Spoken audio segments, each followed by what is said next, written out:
আজকে আপনাদের সামনে আরও ৩টা ওয়ার্ড নিয়ে আলোচনা করব, যে ৩টা ওয়ার্ড উচ্চারণ করতে গেলে আমরা সচরাচর ভুল করে থাকি। সেই ৩টা ওয়ার্ড হলো, যেভাবে আমরা উচ্চারণ করি, রাশিয়া, কমিউনিটি অ্যান্ড হচ্ছে বাটার।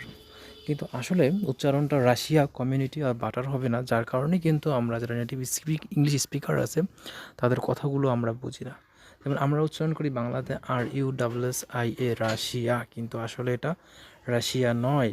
এটার সঠিক উচ্চারণ হচ্ছে রাশা, রাশা। সঠিক উচ্চারণ হলো রাশা। তারপর হচ্ছে আমরা উচ্চারণ করি কমিউনিটি। তো কমিউনিটি না, আমরা আগে শুনেছি যে হচ্ছে সি এর উচ্চারণ হয় ক্ষয়ের মতো, তার মানে কমিউনিটি। কিন্তু টি হবে না, টিকে ডি উচ্চারণ করা হয় ইংলিশে। কমিউনিটি, কমিউনিটি, কমিউনিটি উচ্চারণ হবে কমিউনিটি। আর এটাকে আমরা উচ্চারণ করি বাটার, কিন্তু বাটার উচ্চারণ হবে না, বাটা। ইংলিশে বাটা উচ্চারণ করা যায়, আবার হচ্ছে বার্ডার, বার্ডার উচ্চারণ করা যায়। তো ধন্যবাদ সবাইকে।